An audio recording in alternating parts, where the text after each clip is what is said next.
Quem aprecia uma boa cachaça conhece uma chamada Havana. É das mais nobres do país, produzida em Minas Gerais. E quem é fã de frutos do mar também sabe que um bom camarão rosa vai muito bem, né? Bom, em comum nesse caso nós temos aí o preço, que é meio salgado. Mas tem uma outra coisa que une esses produtos. Ambos fazem parte de uma lista de compras que foram feitas com o cartão corporativo da Presidência da República na época da ex-presidente Dilma Rousseff. Esses gastos estavam sob sigilo e agora vem à tona.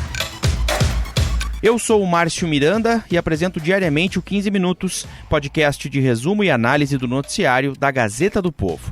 O meu convidado para falar sobre os gastos da ex-presidente é o Lúcio Vaz, ele que, através da Lei de Acesso à Informação, descobriu algumas extravagâncias do Palácio do Planalto. E é bom que se diga, essa falta de transparência de alguns gastos é suprapartidária, porque tem bastante coisa que não mudou com o novo governo, não.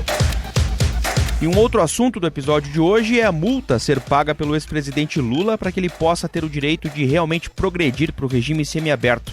A Kelly Cadanos vai explicar aqui o cálculo do valor, que chega a quase 5 milhões de reais. Já se passaram 3 anos desde que a ex-presidente Dilma Rousseff deixou o cargo, depois de passar pelo processo de impeachment. Pois é, mas só agora vem à tona informações sobre os gastos que ela teve com o cartão corporativo da Presidência da República. Quem levantou esses dados foi o jornalista Lúcio Vaz, que tem o blog aqui na Gazeta do Povo e é meu convidado direto de Brasília no episódio de hoje aqui do 15 Minutos.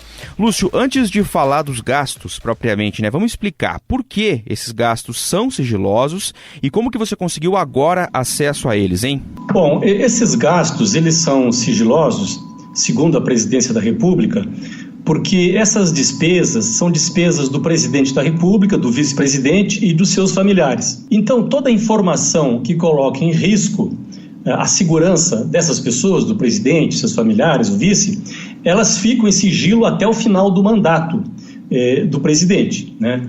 Eu só não entendo por que uma compra no supermercado coloca em risco a vida de um presidente. Não consigo entender isso. Mas, enfim, isso está na lei. Eles interpretam a lei dessa maneira. Então, o sigilo dura até o final do mandato. Eles até me responderam isso, um questionamento que eu fiz à Presidência da República, e eu respondi o seguinte: bom, se acaba no final do mandato, então os mandatos anteriores de Lula, Dilma, Temer, já não estão mais sob sigilo. Eu gostaria de receber esses dados. E eles disseram, olha, faça o pedido por meio da Lei de Acesso à Informação. Eu fiz o pedido, isso foi no início de agosto. Naquela época eu havia feito uma matéria sobre gastos do Bolsonaro, né? Achei melhor ampliar. Então, eu fiz o pedido, demorou um mês para ser respondido, né? Finalmente foi aceito, entenderam o que deveriam divulgar. Me franquearam esses arquivos, eles estão em meio físico, não é em planilha eletrônica, está tudo em meio de papel, não é? Impresso. E então eu fiquei indo até a Presidência da República, lá no anexo 1, durante 2 semanas, numa sala, acompanhado por um servidor, e abrindo dezenas, tem uma sala cheia de documentos, né? E fui lendo, descobrindo coisas, vendo como é que funcionava, tal, tentando entender como funcionava, o que é pago, o que não é pago, e acabei chegando a esses dados que divulgamos agora.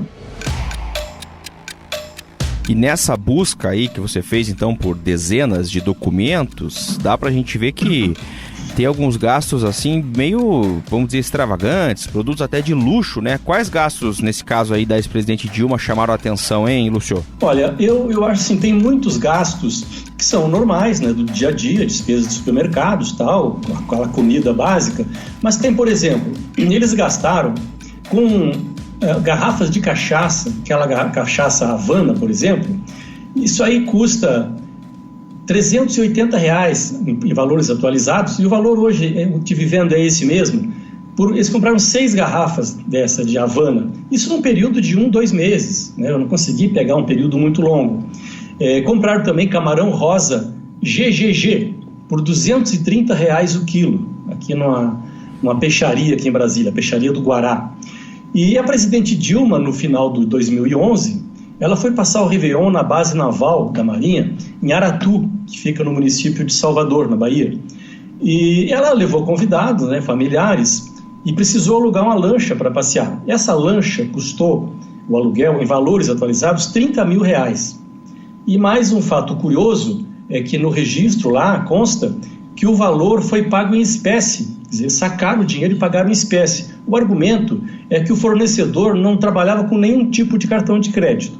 Agora, não dá para acreditar que uma empresa que alugue uma lancha por esse valor não use cartão de crédito. Isso tá estranho, né? E assim, as compras, além de questões assim, de alguns valores muito elevados, né, tem muitos quilos de carne compradas, por exemplo, né?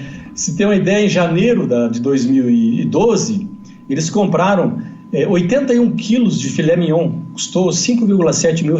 Uma semana depois, na mesma loja, compraram mais 89 quilos de filé mignon. Quer dizer, é muito filé mignon, né? E tem compras de bacalhau, compras de camarão, picanha de tudo que é jeito, né? Carnes raras, coxas de rã. Assim, uma fartura, né? E realmente um gosto muito sofisticado, muito apurado, né? É uma pena que seja pago com dinheiro público, tudo isso. Tem alguma restrição para as compras com esse cartão corporativo da presidência ou eles compram de tudo assim mesmo para a presidência, Lúcio? Olha, eles compram literalmente de tudo. Alimentos, são bebidas, doces, sorvetes, tem inclusive lá sorvete de tapioca aos montes, né? Eles compram também, tem remédios, muitos remédios, a gente nem citou por uma questão de privacidade, né? Material de piscina, a presidente comprou também 2 coleiras, ela tinha um cachorro chamado Nego, comprou 2 coleiras, né? E a presidente da República, a gente sabe, não tem despesa nenhuma, ela não paga aluguel, né? Tem motorista, tem carro, tem o combustível, tem a alimentação, tem a bebida, tem a piscina, ela tem tudo. Então, por que ao tomar um vinho, né, vou tomar um vinho mais especial hoje, vou pagar R$100, R$200 por um vinho, por que ela não paga? Não, tudo tem que sair dos cofres públicos. Essa é uma questão que a gente coloca muito claramente. Vou com você aí na boca do caixa, digita a senha, passo lá, vai aparecer lá todo o meu gasto no cartão corporativo. Toquei, imprensa! E como é que está essa política agora em relação ao sigilo de gastos e os próprios gastos, né, com o cartão no governo Jair Bolsonaro? Alguma coisa mudou, Lúcio? Olha, a gente fez matéria sobre isso há uns 2 meses, porque o presidente, né, na época que era deputado, ele cobrava essa transparência, né, nos cartões, e uma vez que tomou posse, ele continuou fazendo tudo exatamente como era feito antes, né? Então, assim, ele mantém sob sigilo 98% dos gastos da presidência da República, dos gastos que são feitos, né, com o presidente, com o vice-presidente e com seus familiares. Então, isso aí é um valor muito elevado, né? Só na administração, a Secretaria de Administração da Presidência, são mais de R$3 milhões, né? E ainda tem a ABIN, que gasta mais, 2 milhões e tantos, porque a ABIN, aí a gente compreende, né? Tem que ter gasto sob sigilo. Agora, não tem por que você manter sob sigilo a compra num açougue, uma compra numa farmácia, uma compra de uma coleira. E isso aí, eu acho que isso contraria a lei. A lei diz muito claramente, informações que ofereçam ameaça à segurança dessas pessoas. E essas compras não oferecem essa ameaça. Eu acho que a gente precisa debater isso de uma forma mais clara, né, para que esse sigilo seja quebrado já durante o governo. Mantenha em sigilo aquilo que é necessário, né? Por exemplo, o presidente viaja, é acompanhado de seguranças, né? Ficam hospedados num hotel. Não deve informar qual o hotel na época, não deve dizer o nome, que nessas notas, por exemplo, tem os nomes dos seguranças que acompanham, o número de seguranças. A gente não vai fornecer esses dados, porque isso aí, mesmo anos depois, ainda é problemático, né? Mas tem coisa que é sigilosa e tem coisa que não é. E eu acho que isso aí está sendo misturado. Bom, todos os detalhes estão na reportagem do Lúcio Vaz, lá na Gazeta do Povo. Obrigado, Lúcio. Até a próxima. Até a próxima. Quero que saibam que não aceito barganhar meus direitos. A gente já falou algumas vezes aqui no 15 Minutos sobre a situação envolvendo a prisão do ex-presidente Lula. Ele já tem o direito de progredir para o regime semiaberto, porque, como você já ouviu aqui no 15 Minutos, ele já cumpriu lá uma parte da pena, enfim, a gente explicou todos os critérios para isso. O fato é que, entre os critérios para que ele possa realmente passar para esse regime semiaberto, está o pagamento de uma multa. e até o valor dessa multa foi motivo de certa confusão nos últimos dias. Para esclarecer esse assunto, eu convidei aqui no 15 Minutos hoje a editora de República, aqui da Gazeta do Povo, a Kelly Cadanos, que hoje está aqui no estúdio do 15 Minutos comigo, direto da redação da Gazeta do Povo, ela que sempre está lá em Brasília, mas agora está numa passagem aqui por Curitiba. Tudo bem, Kelly? Tudo bem, Márcio. Muito obrigada pelo convite. Vamos explicar então esse caso aí da multa, do valor da multa a ser pago pelo ex-presidente Lula, a ser paga, né, pelo ex-presidente, para que ele possa ter direito a progredir de regime. Exatamente, Márcio. Quando Lula foi condenado nesse caso envolvendo o triplex no Guarujá, ele foi condenado a duas coisas, né? A pagar dois tipos de multa diferentes. Uma é a multa mesmo, propriamente dita. Tem uma multa por lavagem de dinheiro e uma multa também pelo crime de corrupção. Fora isso, ele também tem que pagar a reparação de danos, que foi calculada pela Justiça lá na época em que ele foi condenado, né, pelo então juiz Sérgio Moro, que condenou Lula nesse processo do triplex. O valor dessa reparação de dano é o mais expressivo. Ele foi condenado a pagar 2.400.000, um pouquinho a mais, nesse processo. Agora, tem a pegadinha, né? Isso aconteceu, esse processo já aconteceu há um tempo. E o juiz também determinou que esse valor fosse corrigido, né? E esse índice de correção e desde quando ele deve ser corrigido é que tem sido alvo de contestação. A multa em si foi fixada ali, um índice do IPCA, que é o valor da inflação. Ela foi corrigida pelo valor da inflação. E a reparação de danos foi corrigida pela taxa Selic desde 2009. Então, com isso, somando multa corrigida pela inflação, reparação de danos corrigida pela Selic, o valor que era ali de 2,5 milhões, mais ou menos, partiu, quase dobrou, né? Foi para 4.993.000 reais. Então, aumentou bastante. Esse é o valor, então, 4.900.000, somado tudo isso que você explicou, que teria que ser pago ou tem que ser pago para que o ex-presidente tenha direito a passar para o semiaberto? Exatamente, porque o Código Penal prevê hoje que quando o crime é contra a administração pública, que é o caso do ex-presidente Lula, para que ele receba o benefício da progressão de regime, ele precisa necessariamente pagar essa multa. Então, ele teria sim que pagar esses 4.900.000 reais para ter direito à progressão de regime. Ele não aceita qualquer condição imposta pelo Estado, porque não reconhece a legitimidade do processo que o condenou e que o trouxe ao cárcere onde ele está nesse momento. E como é que funciona, por exemplo? Tem alguma possibilidade de que um bloqueio de bens, a gente sabe que o ex-presidente está com bens bloqueados também por determinação da Justiça, né? Eles chegam perto desse valor ou não? Ou como é que vai se conseguir esse dinheiro aí por parte da defesa? Exatamente. Não chega a esse valor, né? Porque não foram encontrados muitos bens e dinheiro na conta do ex-presidente.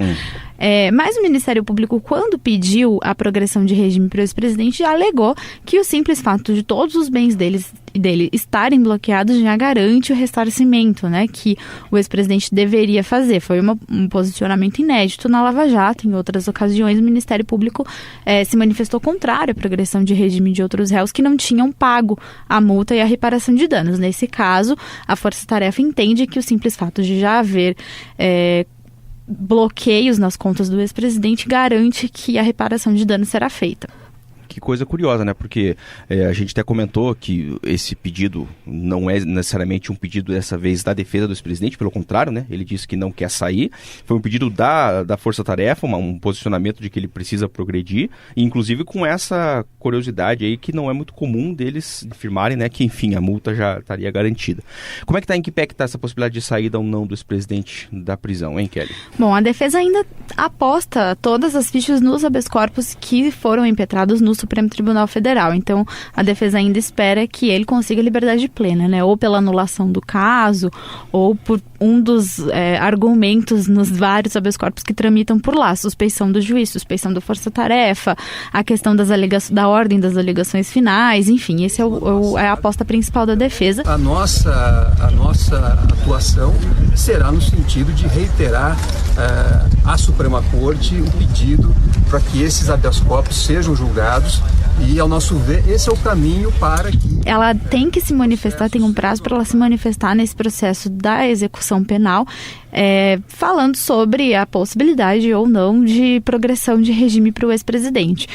Em tese, ele não pode negar, né? Ele não pode rejeitar esse direito de progredir de regime, mas pode, por exemplo, se recusar a colocar tornozeleiro eletrônico, que inviabilizaria a saída dele da Polícia Federal. Kelly, obrigado. Até mais. Até a próxima. Esse foi mais um 15 Minutos, nosso podcast diário de resumo e análise do noticiário aqui da Gazeta do Povo.